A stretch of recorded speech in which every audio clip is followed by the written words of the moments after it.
नमस्कार, सुबह के 9 बजने वाले हैं और ये वक्त है 9 की 9 खबर का। मैं हूं आपके साथ विभा उपाध्याय। झारखंड में सरकार गिराने की साजिश मामले में बड़ा अपडेट इस वक्त सामने आ रहा है। जांच करने वाले एएसपी का ट्रांसफर कर दिया गया है। हटिया एएसपी विनीत कुमार का ट्रांसफर किया गया है और सरकार ने साजिश की जांच का जिम्मा इन्हें दिया था। मंगलवार को जांच का जिम्मा मिलता है और उसके बाद ट्रांसफर हो जाता है। बुधवार को जारी हुए ट्रांसफर की अधिसूचना कई सवालों को अपने आप में जन्म दे रही है। विनीत कुमार को बनाया गया एसपी वायरलेस। सरकार ने इन्हें साजिश की जांच का जिम्मा दिया था। मंगलवार को ही यह जिम्मा मिलता है जांच को लेकर इन्हें। बुधवार को ट्रांसफर की अधिसूचना जारी कर दी जाती है और अब जो कार्यभार उन्हें दिया गया है वो एसपी वायरलेस बनाया गया है। विनीत कुमार, इन्हें एसपी वायरलेस बना दिया गया है। तो जांच करने वाले एसपी का ट्रांसफर कर दिया जाता है। सरकार गिराने की साजिश के इस मामले में यह बड़ी जानकारी इस वक्त सामने आती हुई। तो पहली तरफ जांच का जिम्मा और दूसरी तरफ ट्रांसफर। तो जांच का जिम्मा देने के बाद ट्रांसफर के आदेश से सवाल उठने लाजमी है। अगर ट्रांसफर करना था तो जिम्मेदारी क्यों दी गई? क्या सरकार किसी राज पर पर्दा डालना चाहती है? ये वो तमाम सवाल हैं जो अब इस ट्रांसफर के साथ खड़े हो रहे हैं। क्या साजिश करने वालों को बचाना चाहती है सरकार? सरकार ने अपने ही विधायक के आरोप को गंभीरता से क्यों नहीं लिया? अगर ट्रांसफर करना था तो जिम्मेदारी क्यों दी गई? ये बड़ा सवाल इस वक्त है। क्या सरकार गिराने की साजिश थी या फिर एक प्रोपोगेंडा था? पिछली साजिश का भी अब तक कोई आदेश और अब तक कोई अपडेट क्यों नहीं है, इसे लेकर भी गंभीर सवाल खड़े हो रहे हैं। सवाल यह कि अपने ही विधायक के आरोपों को सरकार ने गंभीरता से क्यों नहीं लिया? आखिरकार क्या सरकार गिराने की साजिश थी या एक पूरी तरीके से प्रोपोगेंडा था? पिछली साजिश का भी अब तक कोई अपडेट क्यों नहीं है?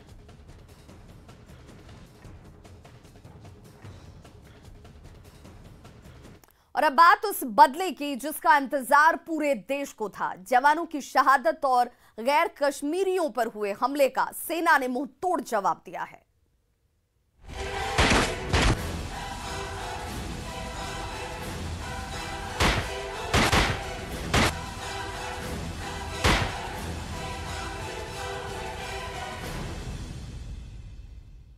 तो कश्मीर घाटी में गैर स्थानीय मजदूरों की हत्या करने वाले आतंकवादी गुलजार अहमद रेशी को जम्मू कश्मीर पुलिस और सेना के जवानों ने ज्वाइंट ऑपरेशन में मार गिराया है। एनआईए सूत्रों के मुताबिक मृतक आतंकी गुलजार अहमद रेशी कश्मीर में आतंकी संगठन लश्कर तैयबा का जिला कमांडर था। सेना के इस कार्रवाई से सभी को गर्व है। बिहार के कामगारों की हत्या जम्मू कश्मीर में आतंकवादियों द्वारा की जा रही थी। अत्यंत निंदनीय घटना थी। इस पूरे मामले पर अपनी गहरी संवेदना और गहरी चिंता आदरणीय मुख्यमंत्री नीतीश कुमार जी ने व्यक्त की थी। वहां के उपराज्यपाल मनोज सिन्हा जी से दूरभाष पर बातचीत भी की थी। अब सुरक्षा बलों ने उन आतंकवादियों को भी मार गिराया है। बेहद स्वागत योग्य कदम है। इस घटना के बाद पूरे देश में उबाल था। आतंकवादियों को मारकर बदला लिया गया है। इससे एक कड़ा संदेश गया है कि कोई भी हमारे देश के नागरिकों को या हमारे देश की सेना को कमजोर आंकने की गलती ना करे। हर बार मुंहतोड़ जवाब दिया जाएगा। ये आकलन कब करेंगे? हमारे लोग, हमारे नागरिक, हिंदुस्तान के बेटे, इस धरती माँ के कितने बेटे मारे गए? हम तो ये गिन के बता देते हैं कि आज 2 आतंकी ढेर, परसों 1 आतंकी ढेर, और कितने हिंदुस्तानी ढेर, ये कौन बताएगा? इसका आकलन कौन करेगा? सेना के शौर्य पर हमें गर्व है देशवासियों को। बिहार के जिस तरह से श्रमिक आतंकी हमले में मारे गए थे, इसका बदला आज ले लिया। उन आतंकियों को मार गिराया। इसलिए बिहार के या दूसरे कोई और फिर आतंकी हमले में लोगों की जान ना जाए, इसके लिए शासन प्रशासन को सतर्क रहना होगा और आतंकवादी हमले पर नियंत्रण करने के लिए ठोस नीति बनानी होगी। 56 इंच का सीना दिखाना होगा सरकार।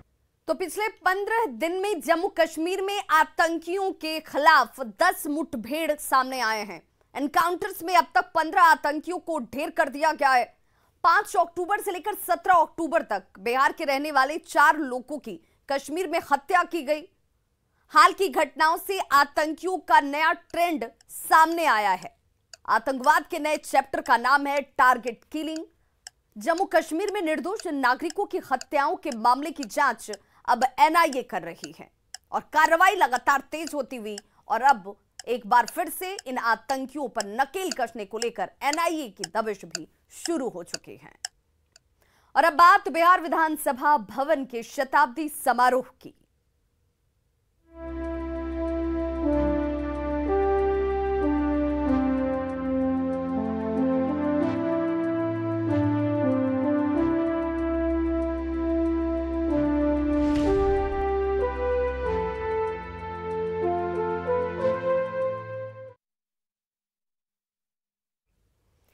बिहार विधानसभा का शताब्दी वर्ष समारोह के मौके पर आज विधानसभा में राष्ट्रपति रामनाथ कोविंद का आगमन होगा। सुबह 10:50 राष्ट्रपति विधानसभा परिसर पहुंचेंगे। ये वो वक्त है जब विधानसभा परिसर में उनकी मौजूदगी होगी। 10:50 विधानसभा को दुल्हन की तरह सजाया गया है। उसकी खूबसूरती देखते ही बन रही है। जिस तरीके से उसे दूधिया रोशनी से नहला दिया गया है, फूलों से खूबसूरती से सजाया संवारा गया है। चप्पे चप्पे पर सुरक्षा के मद्देनजर जवानों की तैनाती है। सख्ती के साथ चेकिंग भी की जा रही है। राष्ट्रपति विधानसभा पहुंचकर शताब्दी स्मृति स्तंभ का शिलान्यास करते हुए नजर आएंगे। साथ ही पवित्र बोधि वृक्ष लगाया जाएगा उनकी तरफ से। राष्ट्रपति के आगमन की जानकारी और विधानसभा की तस्वीर दिखा रहे हैं हमारे संवाददाता रवि एस नारायण। बिहार विधानसभा के 100 साल पूरा होने पर शताब्दी वर्ष समारोह मनाया जा रहा है और आज इस समारोह का मुख्य अतिथि के तौर पर जो उद्घाटन करेंगे वो राष्ट्रपति रामनाथ कोविंद आज यहाँ पे पहुँचेंगे और यहाँ पे उद्घाटन होगा। और आपको दिखाऊं कि जो बिहार विधानसभा है वो पूरे तरह से दुल्हन की तरह सजाया गया है और क्योंकि 100 साल पूरे हुए हैं और बड़ा महत्वपूर्ण दिन है और यहाँ पे राष्ट्रपति यहाँ पे आएंगे और दोनों सदनों के सदस्यों को यहाँ पे संबोधित भी करेंगे। आपको बता दें कि राष्ट्रपति रामनाथ कोविंद पहले ऐसे शख्स हैं जो राज्यपाल के तौर पर और राष्ट्रपति के तौर पर दोनों सदनों को संयुक्त रूप से संबोधित करेंगे। यहाँ पे राष्ट्रपति जब पहुँचेंगे तो सबसे पहले 10:50 पर उनकी जो एंट्री है वो विधानसभा में 8 नंबर गेट से होगी और आने के बाद शताब्दी स्मृति स्तंभ जो है उसका शिलान्यास करेंगे जो यहाँ पे ऐतिहासिक बनाया गया है।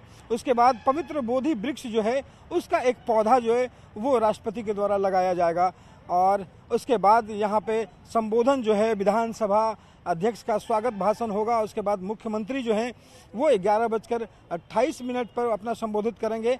10 मिनट का संबोधन मुख्यमंत्री नीतीश कुमार का है। उसके बाद 11:38 पर जो राष्ट्रपति हैं वो यहाँ पे अपना संबोधन शुरू करेंगे। और इससे पहले देखिए यहाँ पे चप्पे चप्पे पे पुलिस जो है वो सुरक्षा व्यवस्था लगाई गई है। कोई भी व्यक्ति जो है वो बिना पास के एंट्री नहीं है। सबकी चेकिंग हो रही है कि जिनके जिनके पास बने हैं वही व्यक्ति अंदर जा सकता है। तो यहाँ पे बड़ी तैयारी जो है वो शताब्दी वर्ष समारोह को लेकर की गई है और देखने वाली बात होगी कि जब राष्ट्रपति यहाँ पे पहुँचते हैं तो उन्होंने अपने संबोधन में जितने भी विधायक हैं, जितने भी जनप्रतिनिधि हैं, उन्हें क्या संदेश देते हैं। कैमरा पर्सन सुबोध के साथ रवि एस नारायण। तो शताब्दी समारोह में राष्ट्रपति रामनाथ कोविंद ने राजभवन में रात्रि विश्राम किया है। उनका आगमन 3 दिवसीय दौरे पर बिहार में इस वक्त है और राष्ट्रपति की दिनचर्या के बारे में भी हम आपको बताते चले। हमारे सहयोगी रवि एस नारायण ने क्या कुछ जानकारी ली है आपके सामने।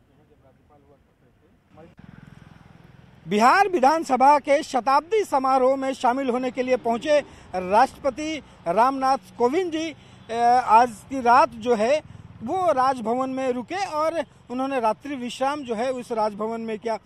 राष्ट्रपति पहले ऐसे व्यक्ति हैं जो राज्यपाल होते हुए इस राजभवन में रुके और राष्ट्रपति होते हुए भी यहाँ पर रात्रि विश्राम किया। सबसे जो जानकारी मिल रही है उसके मुताबिक जो राष्ट्रपति जो है वो सुबह 5 बजे आज सुबह उठे और उठने के बाद यहाँ पे मॉर्निंग वॉक किया है। आपको बता दूं कि सुबह के लगभग 5:30 बजे राजभवन के जो बागीचा है उन्होंने मॉर्निंग वॉक करते हुए जो अपनी पुरानी यादें हैं उसे ताज़ा की है कि जब राज्यपाल थे तो राज्यपाल रहते हुए हर दिन सुबह के 5 से 5:30 मॉर्निंग वॉक करते थे। और सबसे बड़ी बात है कि यहाँ पे राष्ट्रपति के साथ जो प्रथम महिला हैं, जो पत्नी है, वो भी साथ में यहाँ पे मॉर्निंग वॉक आज की। और जो जानकारियाँ मिल रही हैं उसके मुताबिक यहाँ पे सुबह के 6 बजे तक जो सारे अखबार हैं उनके कमरों तक पहुँचा दिया गया। कोविड प्रोटोकॉल को देखते हुए यहाँ पे जो अखबार आया वो सबसे पहले पोस्ट पर दिया गया, जहाँ पे उसे सैनिटाइज किया गया और सैनिटाइज करने के बाद सारे अखबारों को उनके कमरे तक भेजा गया। और सबसे बड़ी बात है कि यहाँ पे जब 10:50 पर विधानसभा में इनका प्रवेश है, उससे पहले इन्हें नाश्ता करेंगे। और नाश्ता में जो बातें पता चल रही हैं उसके मुताबिक मल्टीग्रेन रोटी जो है, जिसमें गेहूं होता है, जौ होता है, बाजरा होता है, तमाम जो अनाज होते हैं मल्टीग्रेन में, वो उसकी चपाती बनाई जाएगी और वो उनके सामने प्रस्तुत किया जाएगा। साथ में चूँकि राष्ट्रपति महोदय बिल्कुल शुद्ध शाकाहारी हैं तो इसको देखते हुए यहाँ पे जो शाकाहारी जो सब्जियाँ हैं वो रखी जाएगी, दूध जो है वो लेंगे। इसके बाद शाम को यहाँ से पूरे कार्यक्रम के बाद विधानसभा अध्यक्ष के आवास पर रात्रि भोज है और उस रात्रि भोज में कहा जा रहा है कि वैसे सारे बिहारी व्यंजन जो बिहारी की पहचान रही है, या फिर लिट्टी हो या फिर सिलाव का खाजा हो या तमाम वैसे चीज़ें जो बिहारी व्यंजन के रूप में प्रसिद्धि है, वो सारी चीज़ें इस रात्रि भोज में शामिल होगी। अब देखने वाली बात होगी कि यहाँ से राज्यपाल के आवास से 10:50 में जब राष्ट्रपति निकलते हैं उसके बाद विधानसभा पहुंचते हैं, उसके बाद लोगों को संबोधित करते हैं और संबोधन में क्या खास होता है ये देखने वाली बात होगी। लेकिन सारे लोगों की नज़र लगी हुई है कि राष्ट्रपति को एक बार सुने, उसके बाद रात्रि भोज सबसे खास आयोजन आज का रहेगा। कैमरा पर्सन सुबोध के साथ रवि एस नारायण, न्यूज़ 18 पटना। तो राष्ट्रपति को विधानसभा अध्यक्ष की तरफ से रात्रि भोज दिया जाएगा, साथ ही सांस्कृतिक कार्यक्रमों का भी आयोजन होगा। ये कार्यक्रम विधानसभा अध्यक्ष के सरकारी आवास पर होगा, जिसके लिए तमाम तैयारियां पूरी कर ली गई हैं। राष्ट्रपति बिहार के प्रसिद्ध व्यंजनों का स्वाद भी यहां पर लेंगे। इस दौरान राज्यपाल और मुख्यमंत्री सहित तमाम मंत्री, विधायक और एमएलसी की मौजूदगी भी इस कार्यक्रम में और रात्रि भोज के दौरान होगी। बिहार विधानसभा भवन के शताब्दी वर्ष समारोह का आयोजन किया जा रहा है। विधानसभा के साथ साथ विधानसभा अध्यक्ष के आवास पर भी कार्यक्रम है। देखिए, यहाँ सांस्कृतिक कार्यक्रम होगा और उसकी तैयारी पिछले कई दिनों से यहाँ भी जारी थी। विधानसभा अध्यक्ष का यह आवास है, यहाँ पर एक और सांस्कृतिक कार्यक्रम होगा तो दूसरी ओर राष्ट्रपति महोदय जब यहाँ आएंगे उनके भोजन की भी व्यवस्था की गई है। हमारे साथ इस वक्त विधानसभा अध्यक्ष मौजूद हैं, इनसे हम बात करते हैं। में भागीदारी करना अपने आप में एक ऐतिहासिक कार्य होगा और ये बिहार विधानसभा की गौरव गाथा में बहुत ही महत्वपूर्ण भूमिका निभाएगा और सारे बिहार वासी इनके इस कार्यक्रम को देखेंगे। तो बिल्कुल राष्ट्रपति के आगमन को लेकर के तैयारी पूरी हो चुकी है। राष्ट्रपति इस वक्त बिहार आ भी चुके हैं और विधानसभा में जो उनका आगमन है उसके लिए यहाँ पर जो तैयारी है वो की जा रही है। और ख़ास तौर पर यहाँ सांस्कृतिक कार्यक्रम होगा और उसके साथ साथ यहाँ राष्ट्रपति जब आएंगे बिहार विधानसभा अध्यक्ष के आवास में शाम के वक्त, तो उस वक्त वो भोजन भी ग्रहण करेंगे और शुद्ध शाकाहारी भोजन जो राष्ट्रपति को पसंद है वो यहाँ पर बनाया गया है। शैलेंद्र, न्यूज़ 18 पटना। और अगर आप पटना में रहते हैं और कहीं बाहर निकलने का आपका प्लान है तो निकलने से पहले ट्रैफिक रूट को आपको जानना बेहद जरूरी है, नहीं तो आप परेशानियों में फंस सकते हैं। क्योंकि आज बिहार विधानसभा के शताब्दी समारोह को लेकर पटना में भव्य कार्यक्रम होना है। समारोह में शामिल होने के लिए राष्ट्रपति भी पटना पहुंच चुके हैं।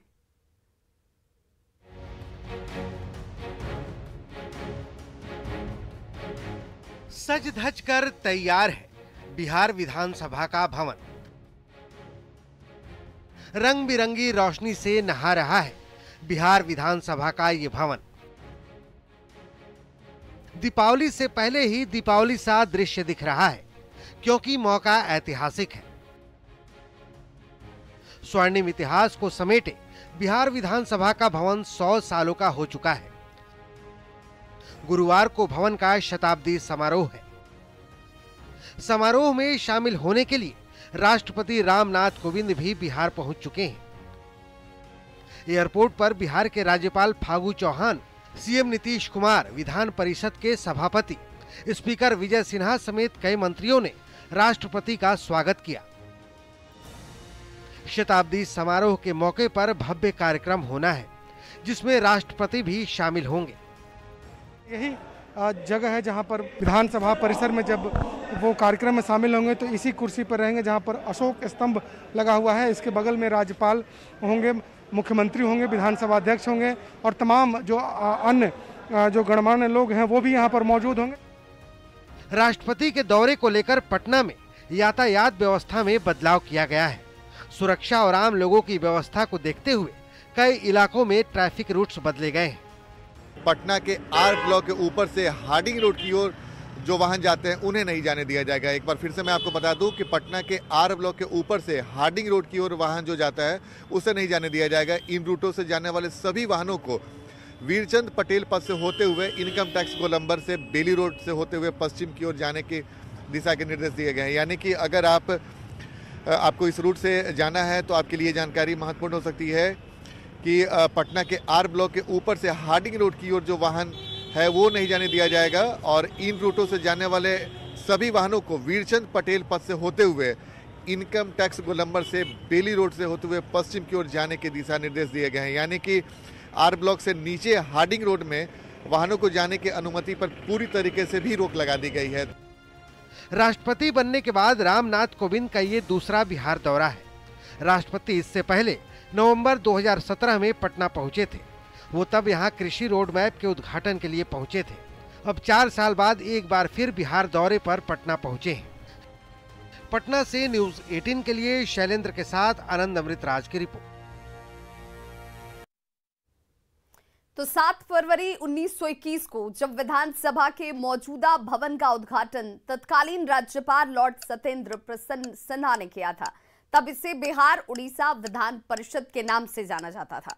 7 फरवरी 1921 को ही मौजूदा भवन में पहली बैठक हुई थी। सर वॉल्टर मूड ने इसकी अध्यक्षता की थी। यानी देश की आजादी से 26 साल पहले ही यह भवन तैयार किया गया था। और बड़ी खबर इस वक्त झारखंड के गढ़वा से आ रही है, जहां पर ज्वेलरी शॉप में भीषण चोरी की घटना को अंजाम दिया गया है। यह बड़ी खबर इस वक्त गढ़वा से आ रही है। ज्वेलरी शॉप में भीषण चोरी हुई है। 50 लाख का गहना चुराकर चोर यहां से भाग खड़े हुए हैं। शहर के पुरानी बाजार की घटना बताई जा रही है, जहां पर यह चोरी की घटना को अंजाम दिया गया है। फिलहाल पुलिस अपनी जांच में जुट गई है। तो खबरों का सिलसिला लगातार जारी है। आप देखते रहिए न्यूज 18 बिहार झारखंड।